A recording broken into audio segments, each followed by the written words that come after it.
We're here to talk about what items that were involved in these sexual trafficking charges. And unless the prosecutor alleges that there were baby oil used, we shouldn't even be talking about it. Like, sidestep the fucking question, my guy. God damn it.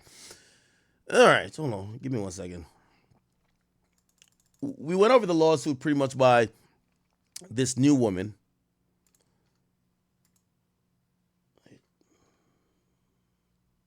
Where the hell is my thingy? Give me a second.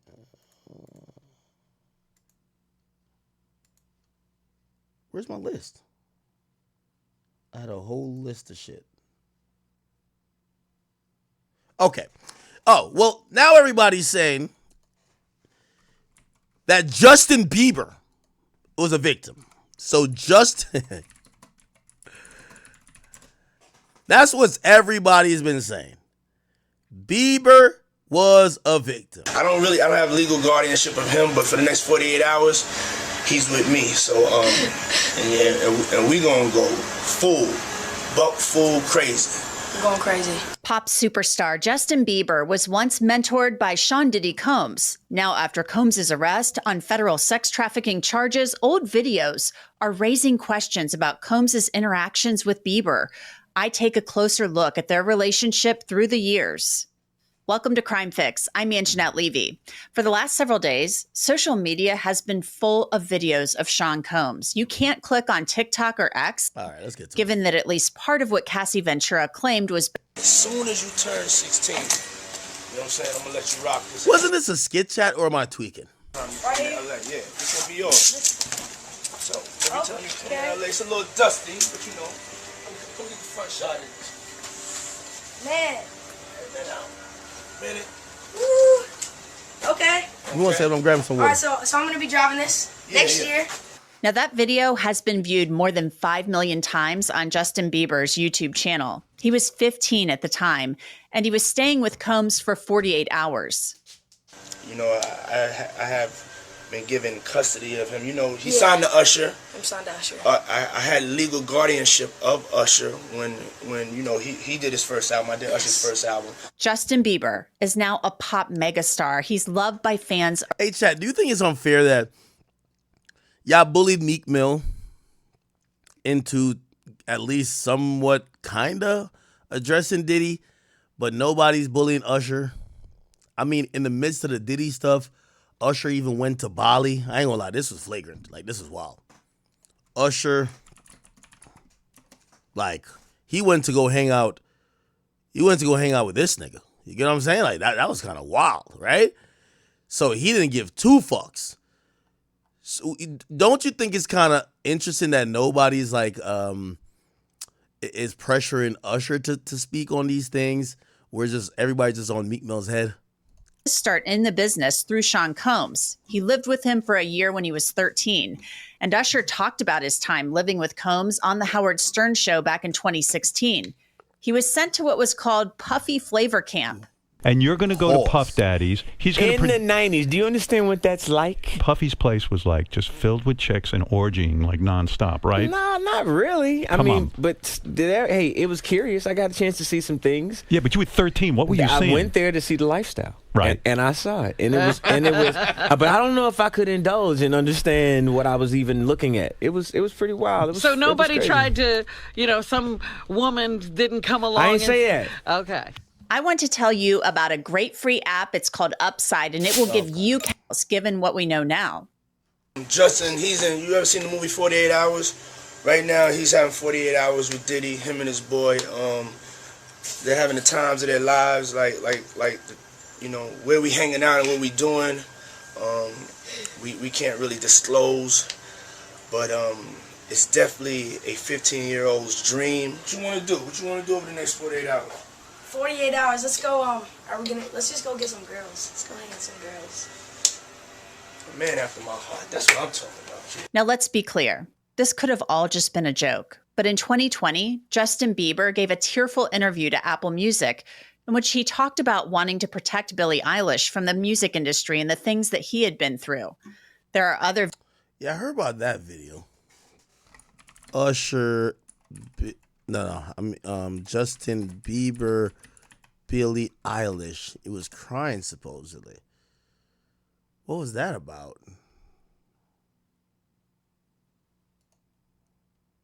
Which have led that I'm run down, and she can let me know when I'm like, all right, you're looking depleted right now. And it's clear of everybody telling me just how to navigate being married. I'm freaking married now, and I got the best wife in the world. She supports me through so much. I'm really honored to be her husband. And I just really, you've made a whole album about it. Yeah, it's this is an album I wrote in the first year of our marriage. So it's like there's so much more to learn about commitment and building trust and foundation. I'm looking forward to continuing to build and make music that's going to reflect that. That's what's great about Changes. It's a honeymoon record. Yeah, exactly. So when did you know you wanted to get in the studio and feel inspired? I think when I went on stage with Ariana Grande, it gave me kind of like a boost of confidence. Oh, this is what I do. This is what I'm good at, and I don't need to run away from it. I was like, I was running away. It was a great moment when you came face to face with Billie Eilish, right, who, in her own way, dealing with this very, very public explosion of success and of attention. It was so quick.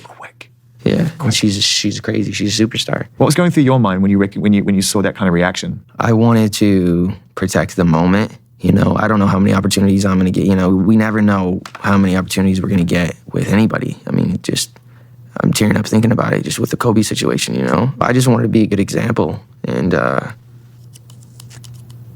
it was hard for me being that young and being in the industry and not knowing where to turn, and everyone, telling me they love me and, just turn their back on you in a second.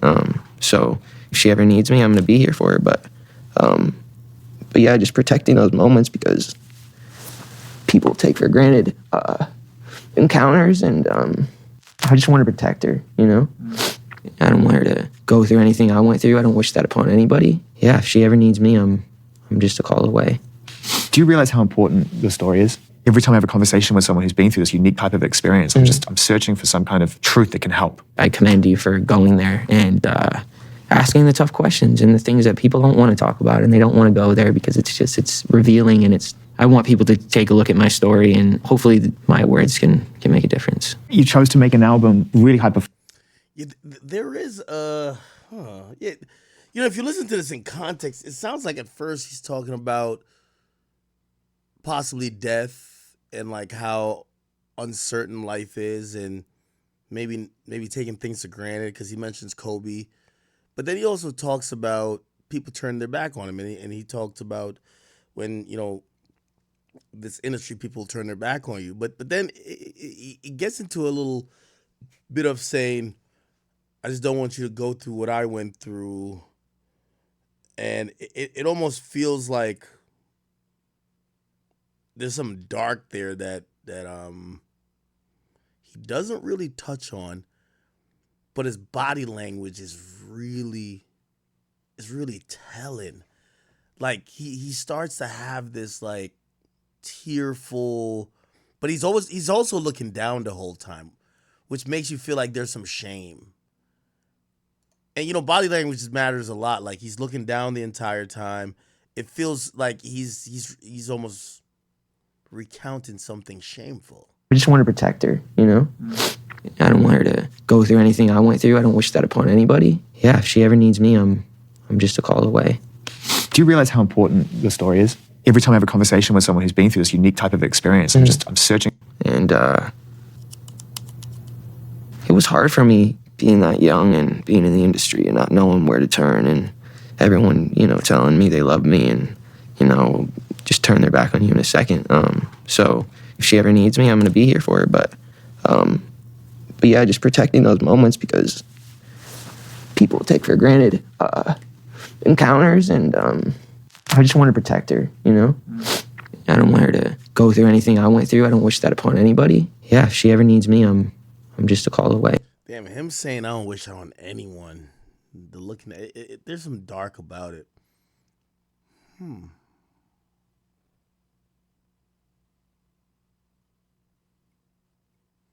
I do think Justin Bieber has seen some shit. I think he's seen some shit. I think Chris Brown has seen some shit. These are people who came in the game 14, 15. They're like children. They're kind of wide-eyed. and then they're around this industry, and it's almost like, I don't know if it happened necessarily with Chris Brown. I know Chris Brown's mom was there a lot, but these older figures in the industry start to kind of put them on the path of becoming veterans, but kind of almost letting them know, like, yo, this is what's going on, and this is what you have to accept. And maybe you don't realize it's like crazy until later on, but yeah, something's definitely with this interview. Hey. Do you realize how important your story is? Every time I have a conversation with someone who's been through this unique type of experience, I'm searching for some kind of truth that can help. I commend you for going there and asking the tough questions and the things that people don't want to talk about, and they don't want to go there because it's revealing, and I want people to take a look at my story, and hopefully my words can make a difference. You chose to make an album really hyper-focused, as we said before, on the honeymoon phase of your marriage. And you opened the doors to Okay. really keen collaborate at some point in the future. And that picks up where... Yeah, this whole interview, I think there's times he's answering the questions, he's not looking at him. I don't know if I'd be alive for sure. It was dark. So I'm very, very grateful to have influences in my life. Or when we were hanging a lot, I said, listen, I'm still really hurt. You know, I'm not in a place to... I've found, a really important bond, and this marriage has been a hugely important development in your life. It's been a big reason of why I'm coming back and I'm successful at this. I mean, she giving me substance to talk about. She's the person that I'm learning to love unconditionally, start a family with. So how did you kind of know? I'd let her know prior to the tour when we were hanging a lot. I said, listen, I'm still really hurt. You know, I'm not in a place to, be faithful and all this sort of stuff that I wanted to be, but I just wasn't there yet. I took the time to really build myself. I really took a deep dive in my faith. Those tough years is, in a way, you were punishing yourself because you didn't have the answers, right? Mm-hmm. I think that I was just, living in this shame, living in all this sort of stuff in my past, and I wasn't able to move on. Do you think the person that either you of then was on a path of self-destruction? Oh, for sure. Yeah, I would have, for sure, 100%. Yeah. It would have been no bueno. It was bad. I don't know if I'd be alive for sure. It was dark. So I'm very, very grateful to have influences in my life that have played a huge part in me seeing their relationship with Jesus and their relationship with their wives and their relationship with their kids and saying that's what I want. But I want to definitely tell my story so that if that resonates to anybody, that they can hopefully learn from it. Well, for me, music comes from somewhere. Yeah, I'm going to be honest with you. Like, there's something up with that, man. Videos of Bieber and Combs that have circulated online. What's up, man? You good? I'm good. How are you doing? Young brother, everything's good? Everything's Selling great. out arenas and everything? Starting to act different, huh? No, you ain't been calling me and hanging out the way we used to hang out. Well, I mean, you try to get in contact with me, through all my, partners and whatnot. Mm-hmm. But you never really got my number, so. Right, okay. My number? Yeah. I'm gonna tell you my number. Yeah. Again, does this video mean anything? It could just be a teenage kid caught in an awkward moment. In 2015, Combs presented Bieber with an American Music Award for Best Collaboration. And there's another video showing a birthday celebration. It shows an exchange on one of Bieber's birthdays. And finally, the fourth video making the rounds was recorded 3 years ago.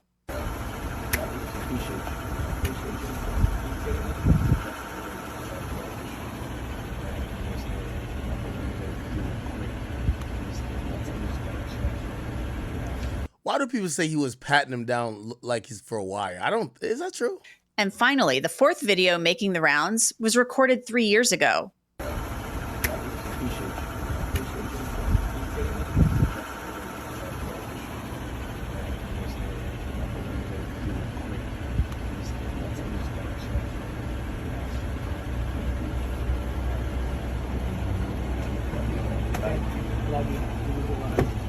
Let's play that again. Some speculated that Combs was looking to see whether Bieber was wearing a wire when he patted him down. It seemed a little awkward for sure. Around this time last year, Combs and Bieber collaborated on the song Moments for Diddy's The Love album, Off the Grid. This was, of course, before the first allegations made by Cassie Ventura surfaced. Combs settled the suit with her in a day, and then the federal raid happened in March of this year.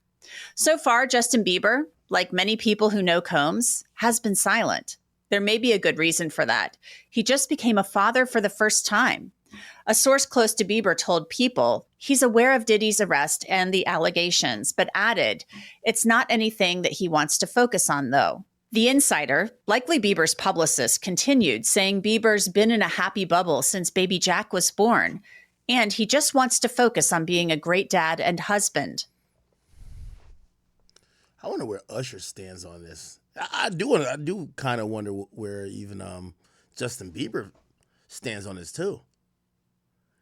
Does it sound like these niggas still fuck with Diddy, or they're like, yo, oh, finally they got this predator? That is also completely understandable. Justin Bieber's a first-time father. He should want to enjoy this time and cherish every moment of it. But that hasn't stopped the chatter. This TikTok video from Bieber's father-in-law, actor Stephen Baldwin, has just added to the speculation about Diddy and Bieber. You have heard the expression, the calm before the storm. There is always a calm before the storm, but then so is there another calm after the storm. There's a calm and then a storm and then another calm. So you get the gist. And no one knows whether Stephen Baldwin was actually referring to the Sean Combs situation or his son-in-law, Justin Bieber, but that video certainly has had people on X wondering. I want to bring in Mitra Ahorian. She is an entertainment attorney in Los Angeles. So Mitra, what are people saying out there on the street? What's the chatter in Hollywood about Sean Combs' arrest? I think the chatter is some of what we're already hearing in the news, except that there are actual people who were at these parties who have interacted with him. Puffy was one of the, and is, we can say is, one of the most influential artists and producers in the hip hop world. We all grew up listening to his music. Tale, but all right. Interestingly enough,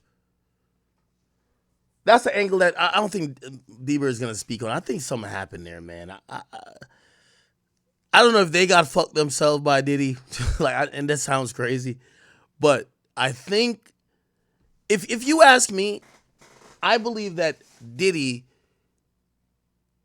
sexualized these young boys at a very early age, basically because his lifestyle was primarily based around sex. And when they came into his orbit, he probably told him like, hey, this is how it has to be, right? This is the industry. Also, there probably was some weird stuff. I don't know if it's necessarily him fucking them, but probably put them in some positions, no Diddy, that were uncomfortable. But that's me still being a little bit tame in thinking about what he could have done then. Something clearly happened. Something clearly happened, though. By the way, Suge Knight spoke on the freak off in the federal charges that Diddy caught on the Chris Cuomo show. Let's watch that. About what you think and feel about Sean Diddy Combs and any allegations against him, given your history of animosity with him. Well, first of all, I'm not calling you and nobody else to get nobody to believe anything regarding him. Like I said, I always say, me personally, I don't jump up and down and cheer for no black man going to prison or any other man, any other human being going to prison. Because people think prison is always the answer. I'm not saying a lot of people don't deserve to do their time and see what's going on.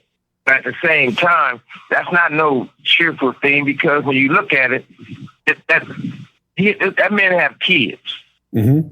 And whatever affects him definitely affects his kids. Mm-hmm. And I know there's a lot of victims involved in it, and whatever affects them affects their kids. So it's not a good thing to be talking about any shit about the next person.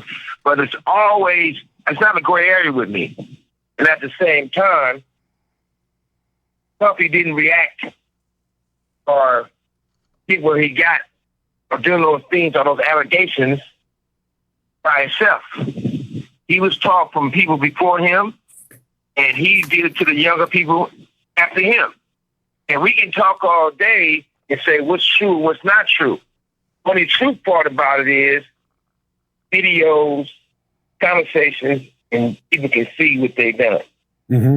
But for being happy and proud and say, what do people think? That's irrelevant. So, Suge. It's just like I heard earlier today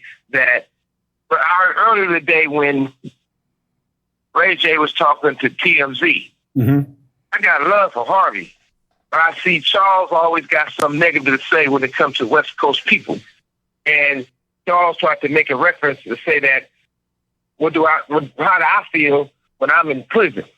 Yeah, I'm in prison. I guarantee you I'm free more than Charles. If I feel like sleeping to 5 o'clock, I want to sleep 12 hours a day, I can. Sure. But besides all that, the fact is, it's not no competition who's going to talk the loudest or talk the best. It's not something positive that can help anybody. I don't get on no platforms unless it be something positive. If it ain't positive. I understand what you're saying. I want you to try to make some positive points here. I get what you're saying about TMZ, but that's not really my interest, as you might imagine. My interest is in what you can help people understand about these allegations that Diddy is facing and what you believe he's facing on the inside. Now, what's most interesting to me is that you seem to see Diddy as kind of an Epstein kind of figure, that Jeffrey Epstein, that a lot of people know what Diddy was about, and they were about the same thing, and that's why they're quiet. That's why J-Lo and Ben Affleck got divorced, because of videos that he has of her that now they know about. Where is this coming from with you? What do you believe about the people around Diddy and what everybody knows? Well, first of all, you got to start with the top. You starting with the top. Clive Davis, Russell Simmons, Andre Arell, Jimmy Iovine. Even if you take Jimmy Iovine, he had an allegation from him, same thing, he went away. You take Jimmy Iovine. They told me at Universal and Interscope, they said, you know what? We can't deal with artists that gets in trouble. And your artist gets in trouble, they talk crazy. Let's think about what they see. Now, I was told that I can't do business there because of that. Now, Doug Morris gave Puffy a deal for millions of dollars. It flopped. So when you look at all these things and everybody want to say Puffy, Puffy, Puffy, don't get me wrong. Yeah, Puffy stepped in this shit, and even if he wiped the shit off his shoe, it still stinks. But he's not the only one. They got all the tapes. Now, when you talk about the tapes, but this been going on for a long time. Hold on, Suge. Help us understand, because a lot of this stuff is a little inside baseball for people, right? Because they don't live the life, they don't know the world, they don't know the players. Your telephone number will be monitored and recorded. That's just a recording from the prison that's just saying that they record it, which obviously they do. Suge, help people understand, what tapes are you talking about? Who has them? And what kinds of things do you think they show? Well, number one, luckily, I wasn't their first choice, their second choice. I wasn't no choice to be at those freaky parties. But you know what they show. They used to have a thing in the industry, right? And the sad thing about it, I don't like mentioning Usher. I don't like mentioning Justin Bieber. I don't like mentioning all these people that everybody know what time it is. So at the same time, they used to have a joke. They never played this joke with me. And they used to walk in the Interscope office. They'll go back there and they'll be like, hey, we passed the test. I said, we haven't did the test. One dude said, well, don't say that in front of Mr. Knight because he's going to take it offensive and hurt somebody. I said, well, whatever it is, I probably will take it offensive when somebody will get their ass whooped. You know, that was me in those days. They used to have these guys, they used to call it the boiled egg test. They used to take a boiled egg, a raw boiled egg, and have those guys put their pants down and bend over and they stick it up their ass. The eggs break, they say they're not ready yet. They ain't put enough work in. This is Hollywood. So everybody want to go act like they don't know what's going on. Hold on a second, but Suge. if you just look. Suge, all you got to do is I have never heard of anything like that. So if I haven't heard about it, just assume a lot of people haven't heard that before. But you think it's on video? Let's stop for a second. Go ahead, Suge. Yeah, listen, and also, have you ever been to any puffy parties? No. You sure they had a long time to think about it. But if you haven't been in those butt-naked parties, even some of the preachers been in those. Yo, Chad, did I just miss something? What the fuck is he talking about? Phone number will be monitored and recorded. That's just a recording for you. Well, number one, luckily, I wasn't their first choice, their second choice. I want no choice to be at those freaky parties.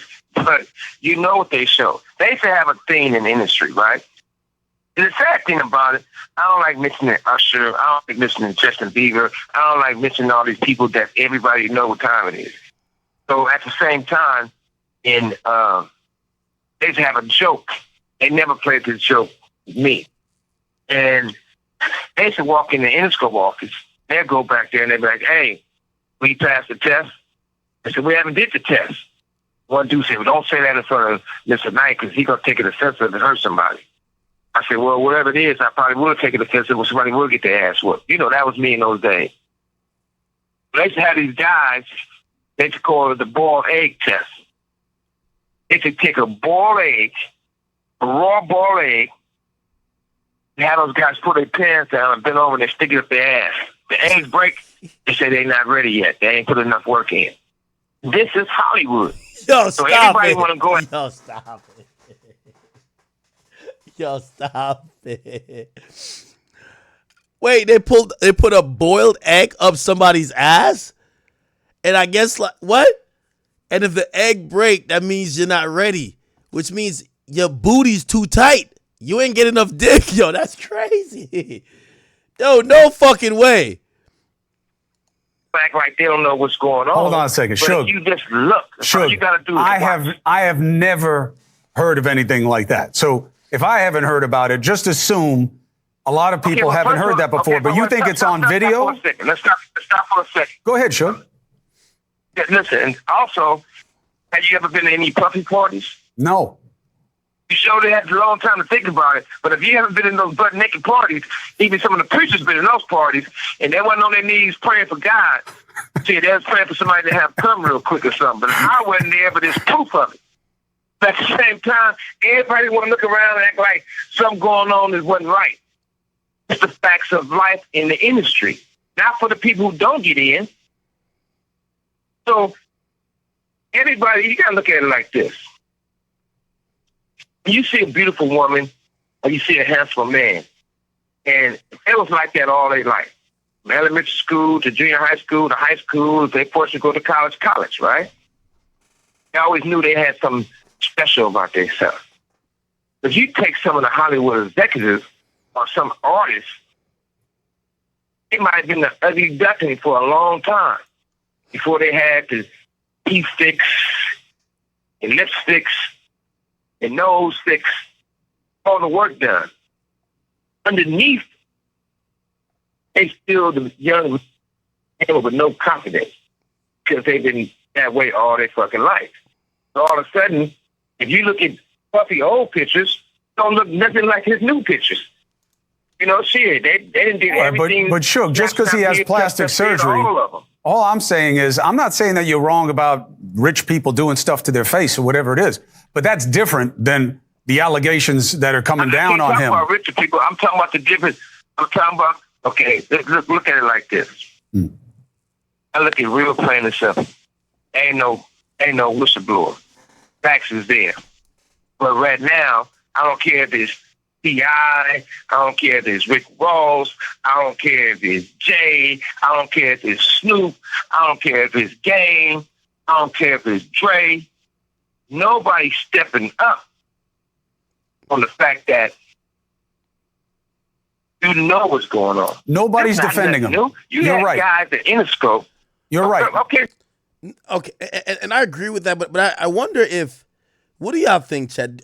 I think a lot of people aren't defending Diddy because, put it like this, let's say you've been to a Diddy party, or let's say you and Diddy, I don't know, had a consensual, non-drugged, I don't know, freaky little foursome. You had sex with one girl, he had sex with one girl. He didn't fuck you, or just whatever little they have. Would you speak up? Like, you wouldn't speak up, right? Because there's too many allegations against him, number one, right? There's too many other people. And there's probably actually maybe in the mix of all the people who are accusing an actual victim.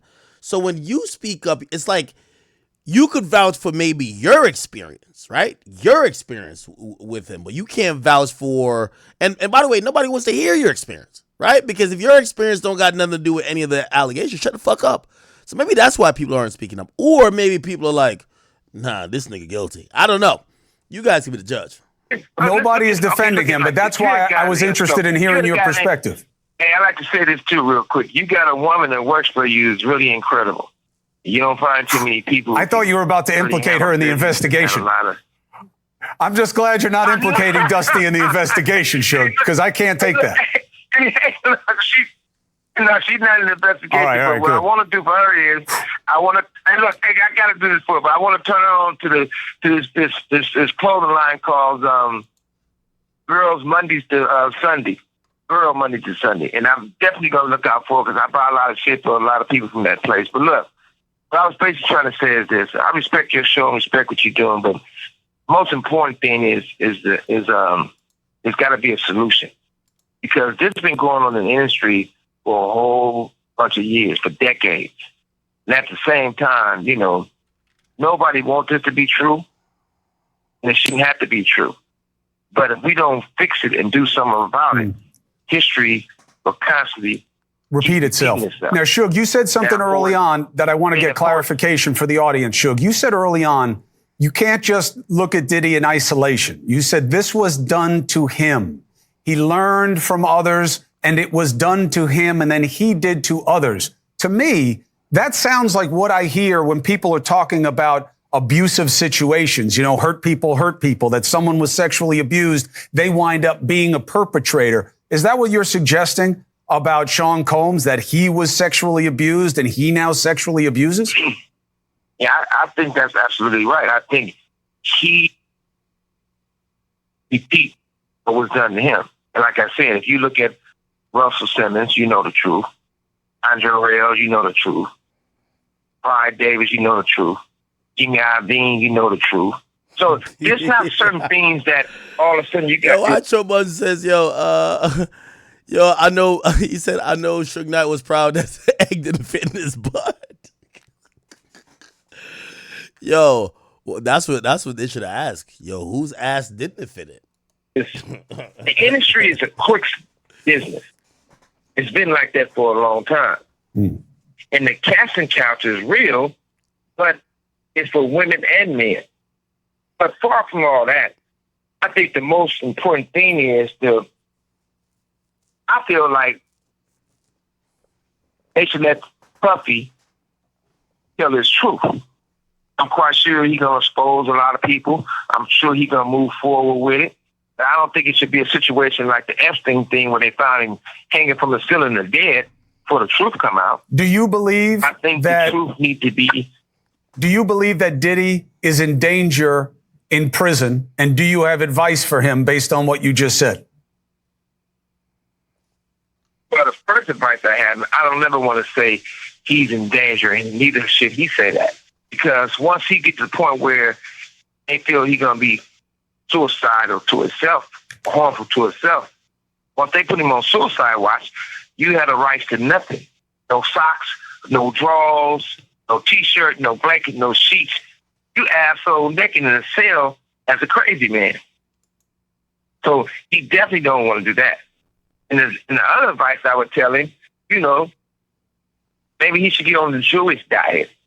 Because the kosher meals is way better than the food somebody else is making for you. At least they're going to come hot. They're going to come sealed, and you got to be the one to open them. That's very important. What about people trying to hurt him? Go to jail. I mean, one of the things is this. I don't care who you are. Prison and jail is a negative environment. If somebody can do something to them and get a name for themselves, they're going to actually do it. Or they can do whatever they feel they got to do to prove themselves. But we also got to learn. We got to learn from our mistakes. Everything don't have to be a mistake. You got to better yourself. But we all know what we sign up for in life. So if I sign up to be a football player, I knew I'm going to get hit and I'm going to hurt some motherfuckers too. If I signed up to be in the music business and the entertainment business, if you fight for right and being a black man, There's certain things you got to look at for the challenges. If they can't take the money from you, they take you from the money by putting you in prison. That's a fact. In Puffy's situation, he should go and get his time out the way. Not no life sentence. If he can get a lesser time, he should jump on it because he had a great run. I'm in prison right now. I had a great run. So I don't go to sleep mad. I don't wake up mad. I've been locked up for 10 years, and I ain't had a bad day yet. Damn. And it's a lot of things we can do to help each other, and it's never too late for help. God bless us to have a voice. Let's use our voice. I had told Puffy a while back. I told TD Jakes a while back. Shit, come on, collect calls. We can politic. Because one thing for certain, one thing for sure, you're just not going to walk away with one scratch on it. Do you think that Diddy? He can do so. Do you think Diddy knows enough that it's a very delicate balance that maybe investigators will want to know these other names and greatly reduce his exposure to criminality, to time, versus what people would do to keep him quiet? Number one, I've been knowing him a long time, and we was friends. We're not enemies, but we were friends. He's not a dummy, so he's smart enough to work his magic. On top of that, this man right here, he's been involved with the FBI for most of his career. It's not like he don't have no moves. So I don't think nobody should just count him out. I don't think he gonna lay down and just crawl in the corner and die. He probably going through a lot of shit right now because he probably going through a lot of withdrawals for the drugs. But the industry got him on drugs. And see, they do these things to take control. They're not doing, there's nothing wrong with being gay. If you choose to be gay, that's your preference. But they doing this to people for control. It's a power situation. Suge. And they've been having the power of the, yes. I appreciate your perspective on this. Wow. Yeah, that's kind of interesting. We've heard Clive Davis' name a lot, right? Well, I think we watched a video on this before. You know what I did look up and I saw? Ironically, when he named the executives, he named also Jimmy Iovine. And I forgot that Jimmy Iovine was actually sued. So Jimmy got sued, but he settled his shit immediately. Yeah, his shit went under the radar. Yeah, and the person dropped the suit. Now, this was done really professionally, right? This was done really professionally. Number one, it was done by the same lawsuit as Cassie. So it was done by, I believe, what's the name of the lawsuit? Doug something. Yeah, right here. Here's a lawsuit. Yeah, this was a notice of this continuance. Yeah, Wigdor. Yeah, this Wigdor law firm. I think that was the same one as Cassie, if I'm not wrong. Yeah, Douglas Wigdor. Yeah. Yeah, the matter was resolved. Yeah, so he learned from Diddy. He said, fuck that. He said, shorty, just take this bread and get the fuck on out of here. Which kind of works in his case because the woman's a Jane Doe. So we don't know who the woman is. Also, he's not as famous as Diddy. You know? But he kind of got out of here with it. He's the guy who ran Interscope for a long time. Then when the Beats by Dre deal happened, he went over to Apple. Then he left Apple. But he got up on out of there, man.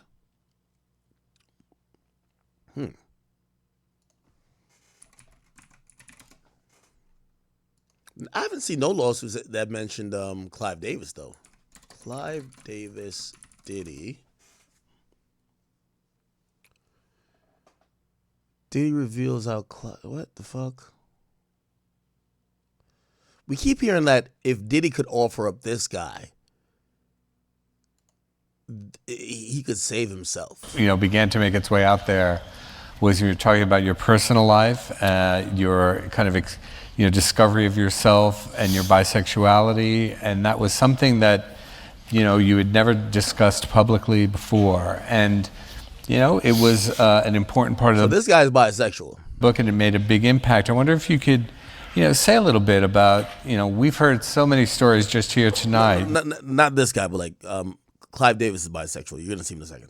The book very easily could just have been exclusively devoted to music and really had nothing about your personal life in it. Well, what was it that made you feel that it was important, to share elements of your background from Brooklyn right up into evening?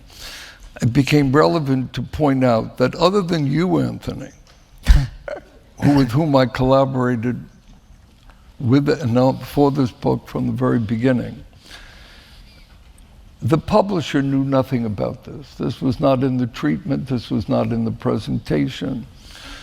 It was very specifically not in the proposal to sell the book. It was not in the proposal. So that nobody who bid on this book.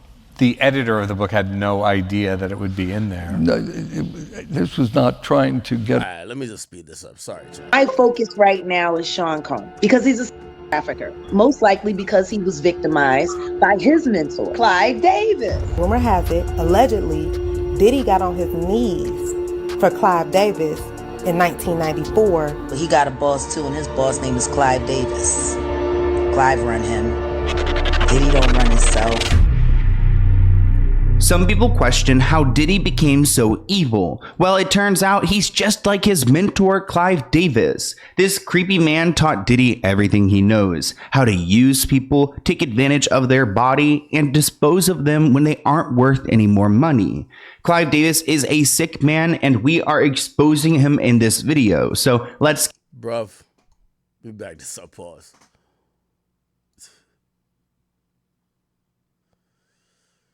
What the fuck? But he got a boss. Producer Clive Davis has been caught up in quite the mix. While it started out as just rumors, the cat's finally out of the bag about how Clive has dated Diddy for over...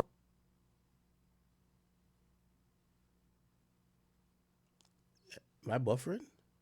For 5 years. Diddy is widely recognized as one of the most accomplished record producers and label owners in the music industry, having established Bad Boy Records, which has been home to high-profile artists such as the notorious Big and Usher. However, there is a curious question about how his company achieved such rapid success. The musician Jaguar Wright is discussing Diddy's influence on the music industry and his considerable wealth. Puff be moving niggas around, But he got that catalog. He got that catalog, and he's been making money off of it, and it bought that big old mansion down the street from Rape Central.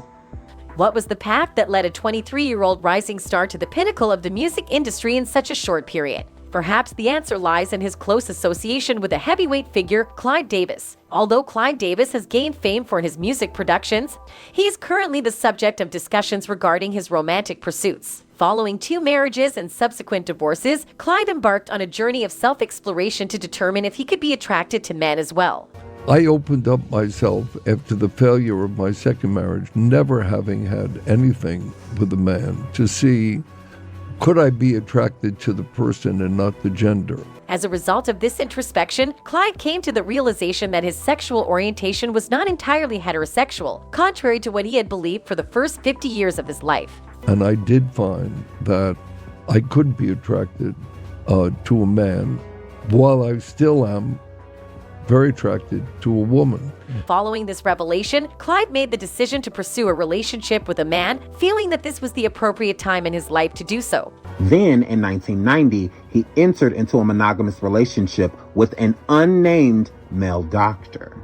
That relationship ended in 2004. Clive says he has never been ashamed to admit his attraction to men. I never felt shame. No, I felt puzzled. The subject of bisexuality really needs much more discussion. It's a status that does exist. Subsequently, Clive entered into a committed relationship with another man, which continues to this day. After years of confusion, it has now been confirmed that the identity of Clive's partner is none other than Diddy. P. Diddy, known as Puff Daddy, known as Sean Combs. Allegedly in 1994, Sean Combs requested doing sexual favors for Clive Davis so that Bad Boy Records could be what it is. Rumors surrounding the circumstances of Diddy's music career have persisted for years. However, it is now evident that the two were romantically involved for a period of 5 years. While Clive has acknowledged that his partner accompanies him to events and travels with him, he has declined to disclose his name. Nevertheless, it has become increasingly apparent that Diddy is the artist most frequently seen by Clive's side at events. Merely attending the same events may not be definitive proof, but the fact that both Clive and Diddy are openly gay and frequently seen together at social gatherings strongly suggests that there is a significant connection between them. The close bond between Diddy and Clive has been well established over the— Yo, I'm still wondering why we ain't hear about Diddy fucking none of these dudes here, bro. Like, there's not one credible thing about Diddy fucking a guy. But and again, it's been a long rumor that he is bisexual, but we're not hearing the actual allegation. years. During this time, Clive has been in a committed relationship with a man, while Diddy has faced accusations of being closeted. Given these circumstances, the possibility of a romantic connection between the two is quite plausible. Furthermore, Clive has been open about his sexuality and relationships, yet he has never denied these rumors, further strengthening their validity. Diddy has remained silent on the matter as well. Diddy crossed paths with Clive when he was a 23-year-old aspiring artist looking to break into the cutthroat music industry. However, his hip-hop concepts managed to impress the legendary Clive, who was searching for a performer who could truly connect with the public. Clive has spoken about their initial encounter, stating that he found precisely what he was seeking in Diddy. Puffy was 23 years old and I knew the artists that I had, Aretha, Dion, Whitney, was one kind of music. Davis says, Leatface ushered in blue-collared R&B at its height. But, sensing the hip-hop revolution, both Leigh and I agreed that we could use someone really attuned to the street. You gotta know what you can do for yourself, and you gotta know when you need to look to other people. During that period, Diddy was employed under Andre Hall at Uptown Records. However, meeting Clive Davis proved to be a pivotal moment in his career as he was able to make a lasting impression on the music mogul with his words, as Clive himself recounts. When I met with Puffy, he articulated that hip-hop should be part of the top 40 mainstream, and that the business would change in the future. And I said, what have you got to illustrate that point? And he played me Sean Combs led and participated in a racketeering conspiracy that used the business facility, and I'm going to do everything that I can to move his case as quickly as possible. Now, Combs' attorney, Mark Agnifilo, acknowledged that there will be a lot of electronic evidence that he will have to go through. I understand that the government has a great amount of electronic devices that they have to download and provide to me, but everything's on the government's timetable, nothing's on the defendant's timetable, and they're going to have to accommodate me and him and give us a quick trial, and I'm going to be pushing for that. His resolve is the same. He believes he's innocent. I believe he's innocent, and we're going to fight this case with all of our might until we don't have to. The participants in the sex acts. Do you see the feds going through those videos and identifying the people, her, and saying, look, turn in a very different direction. But even if he did, I can't imagine any scenario where Diddy gets off with little to no time because of the just egregious nature of these charges. I mean, we've all seen the video of Diddy beating the different ways Diddy controlled the participants or the victims in these. I feel like we're talking Clive Davis into existence. Like it's like a reach. And I clearly know some people will say, well, some of the reach is about Diddy's behavior led to this indictment, which clearly there's some substantive proof here. But I think everyone wants to believe that, he has this mountain of evidence on, these other guys. And I also want to think, I thought about this when I was off stream. I said, the questions that no one's asking is that the videotapes that they recovered, or if Diddy was keeping videotapes that was possibly used as blackmail, those people on those videotapes had to be identified. And they had to be approached, probably.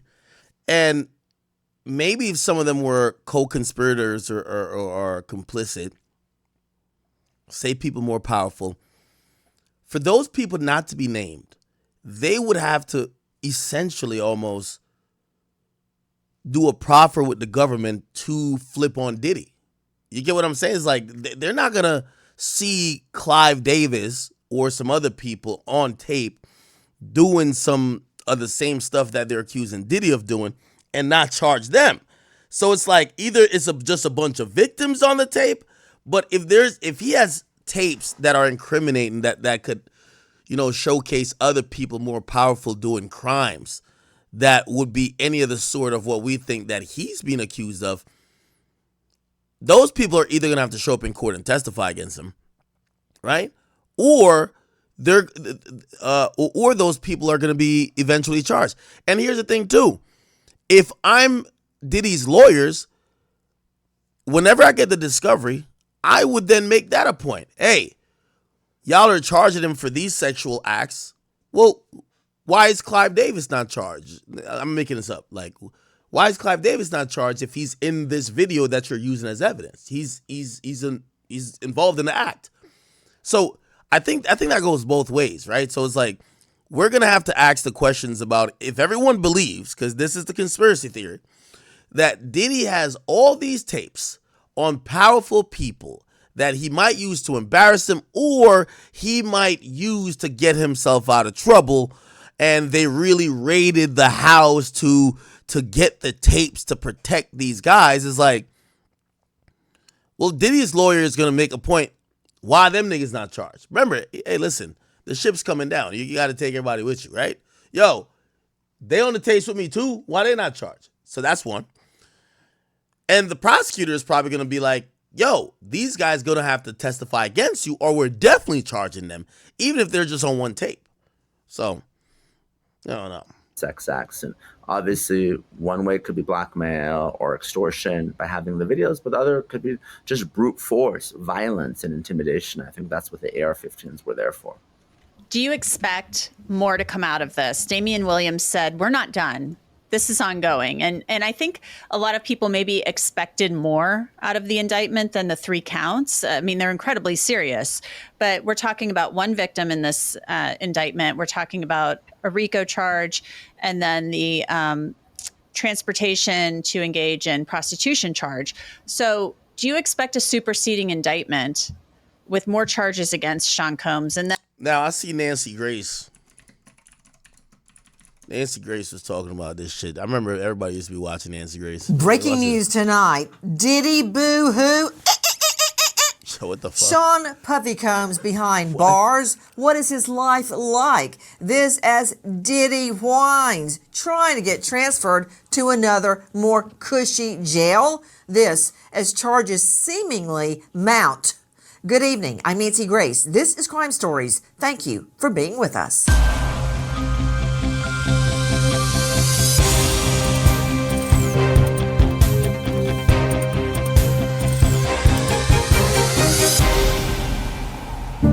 Bail denied a second time for disgraced rapper Sean Puffy Combs after his shocking arrest in a luxury Manhattan hotel. What are we learning about Diddy, Sean Combs' life behind bars? Listen. While initial reports said Sean Combs is housed in the special housing unit at the Metropolitan Detention Center, we now know the music mogul is on suicide watch. Guards check on Combs on the hour every hour to ensure the rapper has made no attempts to harm himself. The extra monitoring is reportedly a standard practice at the jail for new, high-profile inmates and not the result of Combs' psychological exam at intake. Defense attorney Mark Agnifilo claims his client is strong, healthy, confident, and focused on his defense after spending 6 hours with Combs at MDC after bail is denied. So let me understand what's happening. Is it true that Sean Combs, aka Diddy, has been placed in a suicide watch ward when he is not really suicidal? Joining me in All-Star panel to make sense of what we're hearing right now, and joining me on the scene, CrimeOnline.com investigative reporter Angelica Martinez. Angelica, thank you for being with us. What do we know about the so-called suicide ward? Yes, Nancy. So according to some reports, Sean Puffy Combs, a.k.a. P. Diddy, a.k.a. Brother Love, has allegedly been placed on suicide watch, and he is being held behind me in the Metropolitan Detention Center in Brooklyn. The suicide watch, as we heard, is usually a standard practice for new inmates as they are being taken into the detention facility. But his lawyers say that... Put her up. Angelica Martinez, did you actually just say that all new inmates go to the medical ward? Did you say that? Because that's not true. I think it's just Diddy is on the medical ward. So that is allegedly where Sean Puffy Combs is currently being held, as far as we know. But again, I want to highlight that his attorney said that P. Diddy, Sean Puffy Combs, is strong and healthy and focusing on preparing his defense. So reports are a little mixed on that. But yes, he is currently being held in the MDC, which is right behind me, as we know. And we have a former warden, Cameron Lindsay, who is actually on record as saying that Diddy poses as a very attractive target for other inmates in the MDC, saying, quote, to deliver a hit on him would be considered a badge of honor, end quote. So Diddy is in quite a hairy situation, whether he is on suicide watch or just surrounded by other inmates. Doesn't seem like it'll be going too well for him inside the MDC anytime soon. Joining me at the MDC Metropolitan. All right, man. Enough, bro. Enough. Okay. I do want to respond to something real quick, man. Yo, the K-Bots, here's our 5 minutes so y'all can hit record again and make y'all life go on. Because I realize y'all King don't respond to y'all. Drake don't give a fuck about y'all. But Daddy Ack is here to give you some other shit to retweet. So the K-Bots...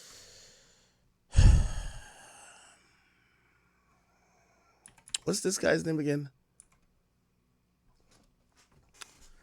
By the way, this nigga right here is a loser. I think he's on this motherfucker is on what do you call it again? I don't know. He's on some fail show. But I seen him retweet somebody asked me to clarify it. So I'm like, all right, this nigga tweet a lot. If only got fucking paid for it, bum ass nigga. All right, let me just keep going down. God damn it, these niggas tweet a lot. Fuck. Yeah, these niggas is really Twitter niggas. The fuck is this? Anyway, where's that tweet? It was some tweet that, like all the little K-Bots were like running with. I don't know. Where the fuck is it? Oh, is it this? Okay, cool. Yeah, I seen this bum ass nigga talking about, well, will you look at this? Nigga, look at yourself, you dumb ass niggas. Go get some ratings, all right? Okay, here we go. So the K-Bots have now said before OV Hole check cleared, hit his account, Akademiks used to tell the truth about Kendrick versus Drake. Drake, I know classic albums, all Kendrick albums classic. Drake scared of Kendrick. Can't have a ghostwriter be the best, okay? All right, let's watch some of these clips. I don't think he'll be considered classic. I'm not considering that Drake has any unilateral classics that would be seen by the culture. I don't think he'll be Okay. Is that the first one? Okay, so let me put this in perspective. If anybody, and this is why I really hate you niggas that like Kendrick with a passion. You niggas are male barbs. I wish you guys would go away. If anybody has watched me for over 15 years of me doing this, and this is the reason why Big Ack is the king, and this is why even to respond to some of you niggas who are in media who I see trying to take the little pot shots, I really got to hike down, but I'm going to do it at times for y'all, okay? If you've watched me from 2010, I've always joked on Drake. But if you've ever heard me talk about my favorite rapper, it's always been Drake. To act like my favorite rapper has never been Drake, or I only start liking Drake, is like crazy. Like I started liking Drake during this battle. Like anyone who would think that, like, oh no, he got the check clear, now he likes Drake. What? Does anyone even be like, yo, bro, Ack been fucking with Drake. He been standing Drake for like 10 years straight, bro. Like, come on, bro. Come the fuck on, right? Like, who believes that? Now, here's the thing, and this is why I have to show you how disingenuous the K-Barbs are. When I was on Everyday Struggle, and by the way, Grant, I actually give me the clip. You ain't give me the clip. The full thing. When I was on Everyday Struggle, I'm debating with Joe Budden. And if y'all go watch the full clip, you will see this. I always said, and by the way, times have changed. You see, these days, we could say Finally Rich is a classic. Remember, you got to realize, you see all these little niggas, and I'm calling you media niggas, little niggas, right? All you little niggas who's now trying to make a little career, trying to get a little extra 10 cents out of your AdSense or whatever the fuck you got going on, because you don't got the Maybach and the Lambo outside with the R-rated and then the big-ass $3 million. You ain't got none of this shit. I get it. So, of course, you want to be like Big Ack. I get it. So now it's like you're trying to get. I get it. You know what I mean? Low, whatever you name it, you working it for Apple, running around like you can't call a nigga a hoe when you working for the big boy. Anyway, here's the point. Okay, these little disingenuous. Oh, before the culture changed, and now they're mad that I'm the head of this whole shit. Yeah, I run it now. I'm sorry. I'm the king. Get mad. Okay? I seen this bum ass trying to hate on me and say, I can't be the face of... No, I'm the face. I'm sorry. I run it. Okay? The culture doesn't change on you little... What's that shoe called? Timberland wearing... AOB type of niggas. That shit's over with, nigga. This is the new shit. I used to have to debate hip-hop. And by the way, this all started with Everyday Struggle. The old niggas and the new way of thinking collided. After that, we don't even need Everyday Struggle again because everybody starts sucking off the new guys. Like back then I had to fight for people to realize that Playboi Carti and Lil Uzi and XXXTentacion were like fucking amazing artists. Now, everybody realizes your favorite rapper flops. Carti's selling out arenas.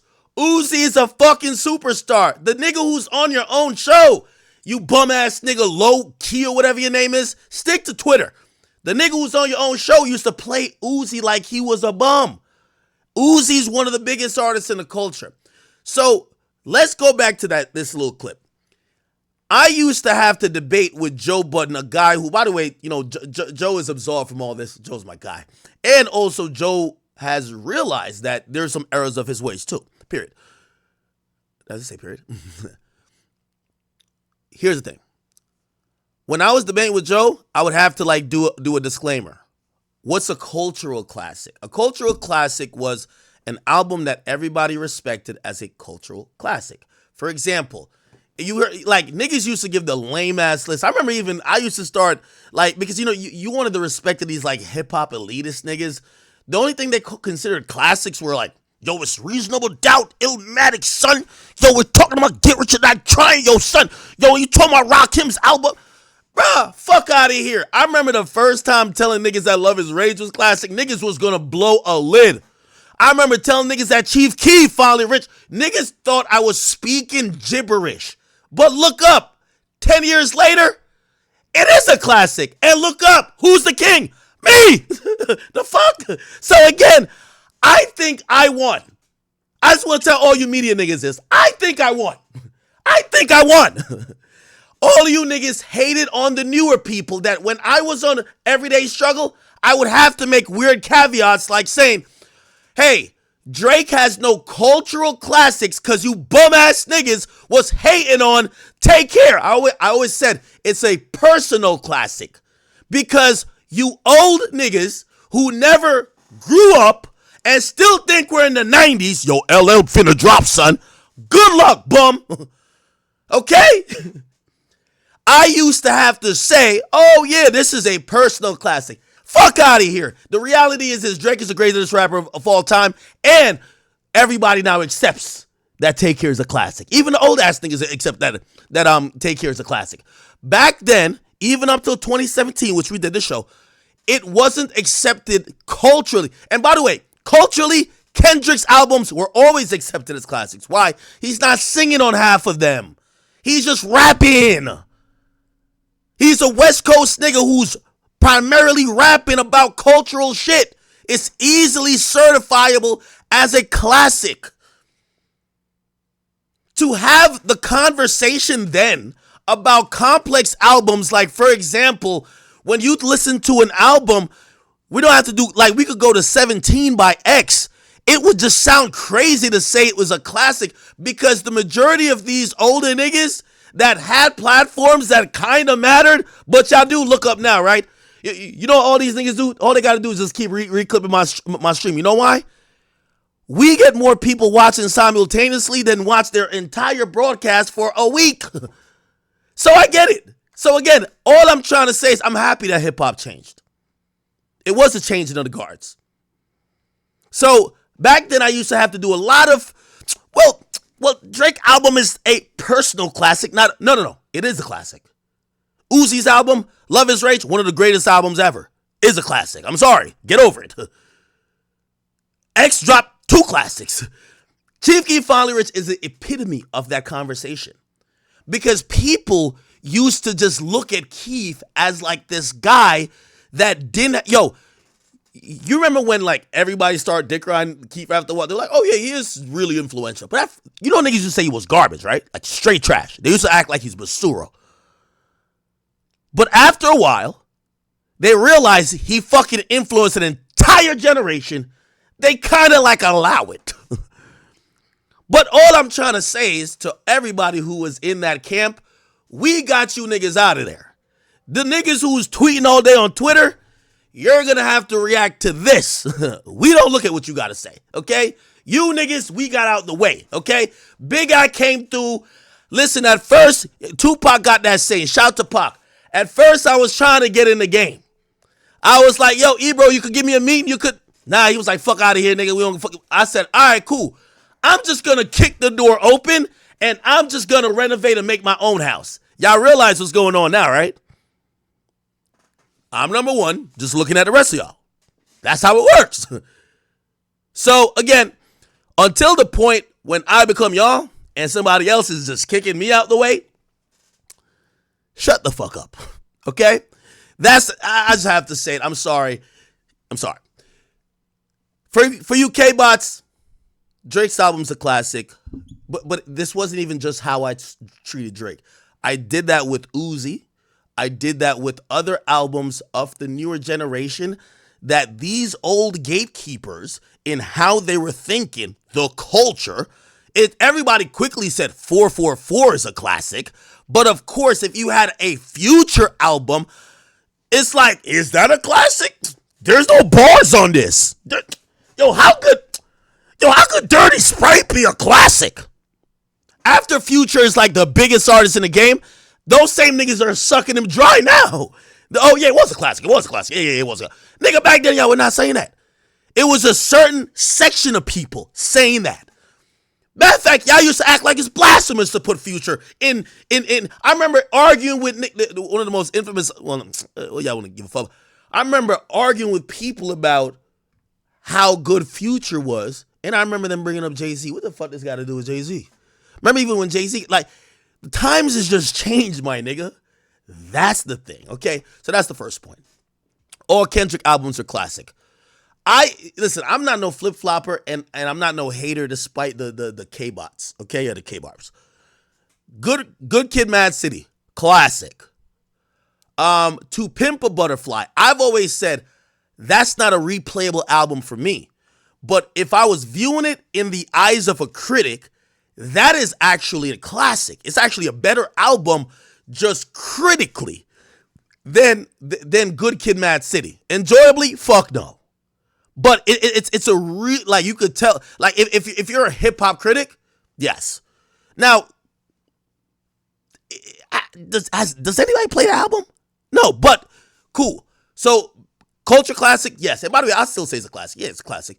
Untitled, bruv.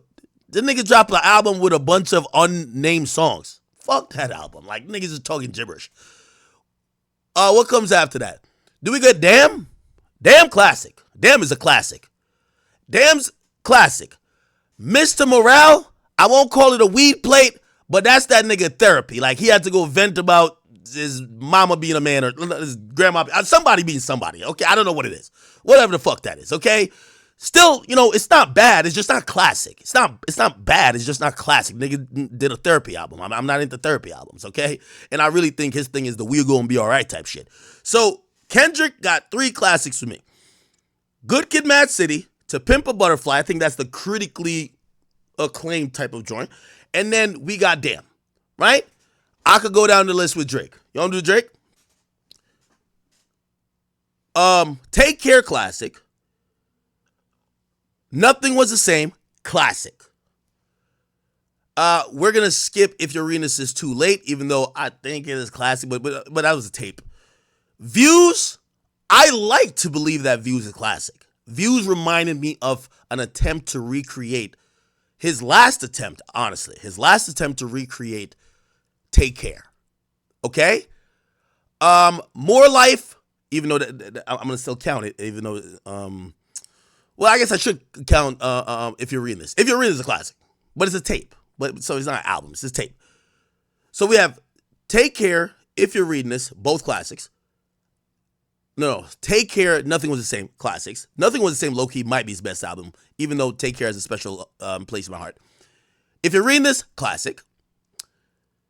Views, I think Views is a classic. I think one of the skits me and Joe did, I think we were arguing, Life to Promo, Everyday Struggle was arguing Views versus More Life.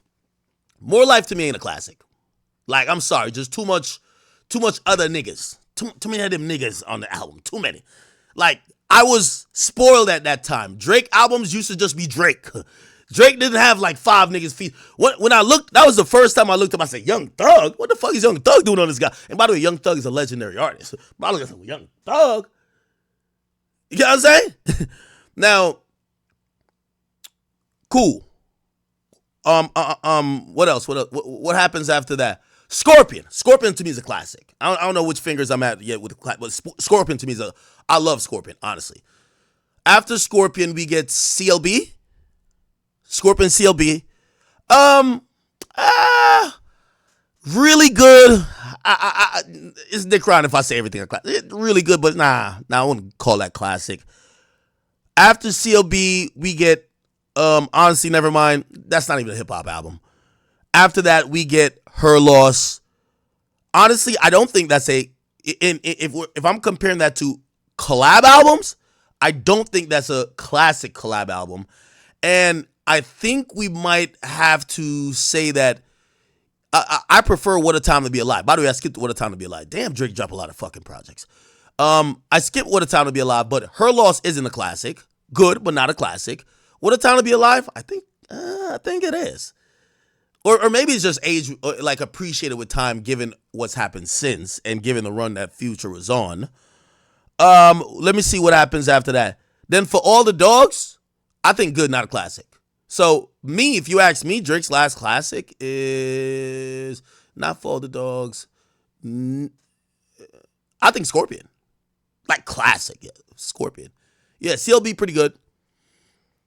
Honestly Nevermind, not a hip hop. Dark Lane Demos, it was a mixtape, but still not classic. Yeah, so that's 2018. So like, you know, like these K-bots be having these like weird ass like thing going on. Listen, I still am gonna criticize Drake. Like I think Drake has, like from a quintessential classic, he's a few years removed from dropping that. I really don't think that, like For All the Dogs it's a good album. I don't think none of these albums are trash, but I don't think they're classic. You know what I'm saying? Okay. All right. What's the next one? Drake is scared of Kendrick. Yeah. At that moment, I definitely believed it. You know what the fuck? Kendrick name dropped him on Control. Drake did not respond on a direct song. What happened next? The whole little tuck the sensitive rapper back at like, now granted, we heard later Drake basically saying that, yo, I'm asking this nigga if it's smoke. He's saying it's not smoke. So like, bro, like, well, should I just fire on a nigga? All right, whatever, it don't matter. Yeah, at that time, it looks like Kendrick is taking obvious shots at Drake, and Drake ain't really saying squabble up. Now, clearly, and by the way, I could change my fucking opinion.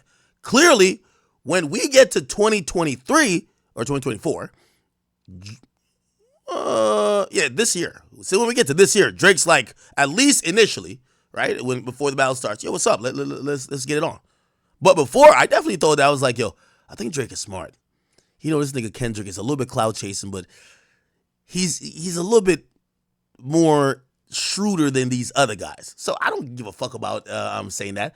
I did think that Drake was a little bit scared of Kendrick until he said, "What's up, nigga? Drop." Yeah. And then the last one, you can't have a ghostwriter and be the best.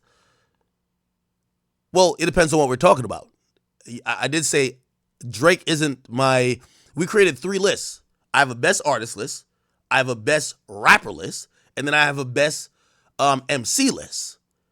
I don't think if your best work is written by another person, you can't be on the MC list.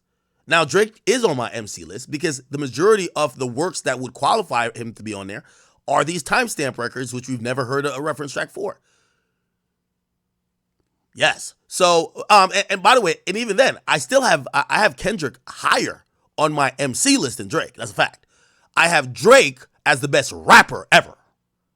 On my rapper list, I made this list already. Like, this shit's public. Drake's number one on my best rapper list ever. Kanye's number one on my best artists ever. So Kanye best artist ever. Drake best rapper ever. I think I had Nas. Did I have Nas as best MC ever? I forgot if it was Nas. Kendrick was in the top 5 though. To me, Kendrick wasn't in my top 5 artists or top 5 rappers of all time. But he was the top 5 MC in my list. And again, y'all niggas can have your own list. But I see y'all K-Bots reaching for straws. You get what I'm saying? Y'all niggas reaching for straws. So, yeah, try again. And to that bum ass nigga, stay your stupid ass over at Apple, nigga, and get the pennies, nigga. Get y'all views up, nigga. Shout out to the desk, I love you. But yeah, nigga, please, nigga, you haven't had an opinion in hip hop that I've cared to react to. Please, I don't give 2 fucks about what you think about me. I just like to let that be known, okay? Mr. Unknown, you haven't had one opinion, one contribution, one thing that I'm like, damn, can't wait to get on stream today to talk about what this fuck nigga said. That alone, to me, crystallizes how much I give a fuck about you and probably your importance to whatever you think you're doing all fucking day. Everyone knows every time Diddy's name comes up in something, it's always some freaky issue by the sea, man. Now, in what's new, you feel me? Now, new information's coming out. Diddy lost a lawsuit where he essentially owes $100-something million. That person, I'm not gonna lie, bro, you're never seeing that money. It's sad to say. You're never ever seeing that money ever. Yeah. It's the diddler. You're never seeing that money. Got some of the best lawyers in the world. He's a billionaire. Still, supposedly. You feel me? He's liquidating his assets now. Selling houses and doing all that. But bro, you're not seeing any money. Like, Diddy's, the only reason he won the case because Diddy just never went to court.